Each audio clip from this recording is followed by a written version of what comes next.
الحمد لله على إحسانه، شكر له على توفيقه وامتنانه، وأشهد أن لا إله إلا الله وحده لا شريك له تعظيما لشانه، وأشهد أن محمدا عبده ورسوله الداعي إلى رضوانه، صلى الله وسلم وبارك عليه وعلى آله وإخوانه وخلانه ومن سار على نهجه واقتفى أثره واستنى بسنته إلى يوم الدين. أما بعد، أيها الإخوة الكرام، لا يزال الواحد منا والأيام الماضيات تمر عليه يتأمل في أحوال إخواننا في الشام، ويرى ما يقع عليهم من ذلك الطاغوت الذي يحكمهم من بشار، يرى ما يقع عليهم من التقتيل والترويع وهدم البيوت على رؤوس أصحابها واغتصاب النساء العفيفات، يرى ذلك، ثم يرى ما يفعلونه بالأطفال من تقتيل لهم وتعذيب وتقطيع للأيدي والأرجل، بل يأتون إلى أعضائهم التناسلية فيقطعونها ثم يرمونهم قرابة بيوتهم. إذا رأى الإنسان مثل هذا الظلم الذي يفعله بشار وتفعله طغاته معه وزبانيته الذين يدعونه إلى الضلال والفجور، كما قال الله تعالى: وقيضنا لهم قرناء فزينوا لهم ما بين أيديهم وما خلفهم وحق عليهم القول في قد خلت من قبلهم. قال الله جل وعلا ذلك في حال أقوام يتعاونون على الإثم والعدوان، وما أشبه أحوال بشار وزمرته بما وصفه الله تعالى في كتابه. بل إنك إذا تأملت فيما يفعله من تقتيل وقطع للأعضاء، حتى إن شابا رؤي وهو يطأ على صورة ذلك الفاجر بشار فقبض على ذلك الشاب، فقبل أن يقتل قطعوا رجليه. فتذكرت قول الله تعالى عن فرعون: فلأقطعن أيديكم وأرجلكم من خلاف ولا أصلبنكم في جذوع النخل ولا تعلمن أينا أشد عذابا وأبقى. ولا يزال المرء ينظر إلى أحواله هناك، أحوال إخوانه هناك، ويتذكر قول النبي عليه الصلاة والسلام: لا تزال طائفة من أمتي ظاهرين على الحق لا يضرهم من خذلهم ولا من خالفهم حتى يأتي أمر الله وهم على ذلك، يعني حتى تقوم الساعة وهؤلاء على ثباتهم وعلى جهادهم وعلى دينهم، لا يضرهم من خالفهم ولا من خذلهم من علماء كانوا يقفون معهم من بني جلدتهم ومن سكان ديارهم، فإذا بهم ينقلبون مع الظالم على المظلوم ويزينون لذلك الطاغية عمله وفجوره وتقتيله للناس وتضييقه عليهم وهدمهم للبيوت على رؤوس أصحابها، يرون كل ذلك ومع ذلك يزينون له هذا العمل. فبئس والله العلم الذي جمعوه إن كان يدلهم على مثل هذا الفجور والطغيان. بين الله سبحانه وتعالى عاقبة الظلم في كتابه، وبين النبي صلى الله عليه وآله وسلم عاقبة ما يلقاه الذين يعذبون الناس أو يقعون في أعراضهم أو يحولون بينهم وبين الحرية أو بينهم وبين أموالهم.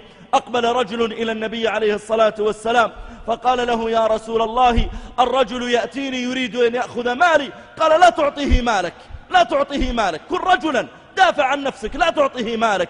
قال: يا رسول الله، أرأيت إن قاتلني؟ قال: قاتله. قال: يا رسول الله، أرأيت إن قتلني؟ قال: أنت شهيد، أنت في الجنة. قال: أرأيت إن قتلته؟ قال: هو في النار. وكان النبي صلى الله عليه وسلم يحذر ممن يؤذون الناس، فكان عليه الصلاة والسلام يقول لمن يرسلهم لأجل أن يأخذوا من الناس الزكاة أو يحكموهم: قال: إني لم أرسلكم لتأخذوا أموال الناس ولا لتضربوا أبشارهم، ما أرسلناكم لتطغوا على الناس ولا جعلناكم أمراء عليهم لأجل أن تأخذوا خيرات الأرض ويعيش الناس بعد ذلك في ضنك وشدة وحاجة دائمة.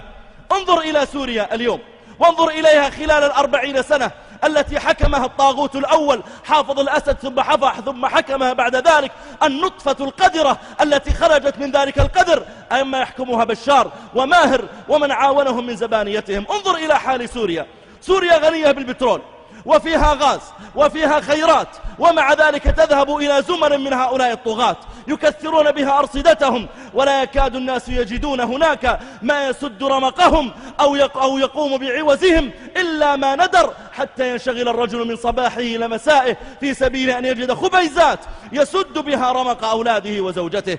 هكذا يريدون الناس أن يعيشوا، وهي أرض طيبة باركها الله تعالى وبين الله تعالى بركتها في كتابه. سبحان الذي أسرى بعبده ليلا من المسجد الحرام إلى المسجد الأقصى الذي باركنا حوله.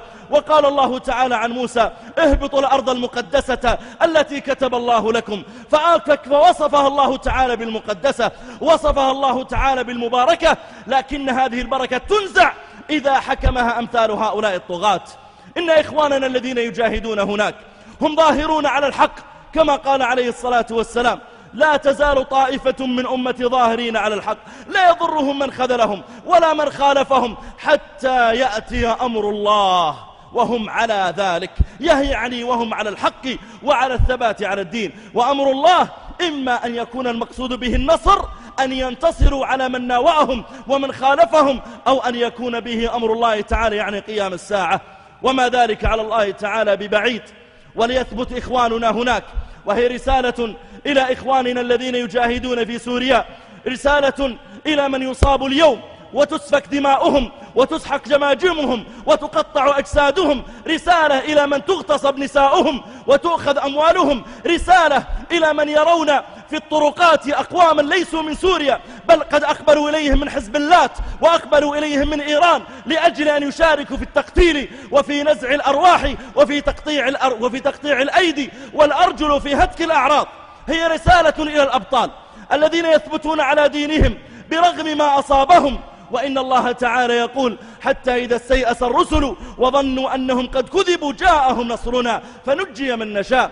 إن الله يدافع عن الذين آمنوا، إن الله لا يحب كل خوان كفور. أذن للذين يقاتلون بأنهم ظلموا وإن الله على نصرهم لقدير. الذين أخرجوا من ديارهم بغير حق إلا أن يقولوا ربنا الله. هؤلاء ما نقموا منهم إلا أن يؤمنوا بالله العزيز الحميد. لما خرجوا متظاهرين ما خرج أحد منهم بسيف ولا بسلاح ولا بمسدس ولا برشاش، إنما خرجوا بلافتات يوصلون بها صوتهم إلى من قيض ليحكمهم، فإذا به يأتيهم بالدبابات وبأنواع المدافع ويضربهم بالطائرات. وليغلبن مغالب الغلاب، والله تعالى يسمع ويرى، ولا يأتين نصر الله تعالى إليهم سواء طال عليهم الأمد أو قصر. فالله الله بالثبات، الله بالثبات على ما أنتم عليه. يا أهل سوريا، يا أهل الشام، فإنكم أرض المنشر والمحشر، وعندكم يحشر الناس عند قيام الساعة، وأنتم مهبط الأنبياء ومأرز الأنبياء، وعندكم بين الله تعالى البركة. فينبغي عليكم الثبات على ما أنتم عليه، ونسأل الله تعالى أن يهلك طاغوت سوريا عاجلا غير آجل. أسأل الله أن يرينا فيه عجائب قدرته، أسأل الله أن يرينا فيه عجائب قدرته، أسأل الله أن يرينا فيه عجائب قدرته. اللهم أرنا فيه يوما كيوم هامان وفرعون وكيوم بن علي وحسن مبارك ومن شابههم يا قوي يا عزيز. اللهم إنا نسألك أن تحكم دماء إخواننا هناك، اللهم احكم دماءهم، اللهم اجمع كلمتهم، اللهم تقبل شهداءهم، اللهم اشف مرضاهم، اللهم احفظ جوعاهم، اللهم اجمع كلمتهم يا قوي يا عزيز. اللهم أرنا عجائب قدرتك في هذا الطاغية بشار وفي أخيه ماهر وفي كل من وقف معه وعاونه من زبانيتهم يا قوي يا عزيز يا رب العالمين. اللهم اجعلهم عبرة للمعتبرين، اللهم اجعلهم عبرة للمعتبرين وآية للمتبصرين يا قوي يا عزيز يا رب العالمين. اللهم إنهم قد طغوا في البلاد فأكثروا فيها الفساد، اللهم فسب عليهم صوت عذاب وكلهم بالمرصاد يا حي يا قيوم يا رب العالمين. اللهم رحماك بإخواننا هناك، اللهم رحماك بإخوة لنا عزل، بإخوة لنا في السجون، بإخوة لنا يعذبون تراهم ولا نراهم وتعلم حالهم ولا نعلم حالهم. رحماك ربنا بنساء عفيفات يسحبن على التراب وتغتصبن ويعبث بأعراضهن، اللهم رحماك بهم يا قوي يا عزيز. اللهم انصرهم نصرا مؤزرا، اللهم انصرهم نصرا مؤزرا يا حي يا قيوم يا ذا الجلال والإكرام.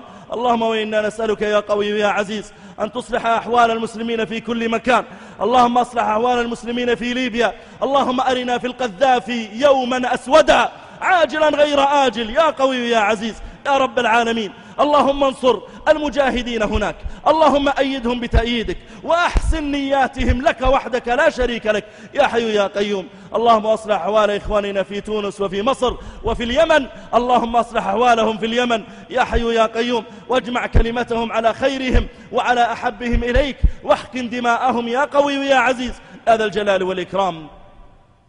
اللهم من أرادنا أو أراد بلادنا أو أراد شيئا من بلدان المسلمين بسوء فرد كيده في نحره واجعل تدبيره تدميرا عليه يا حي يا قيوم.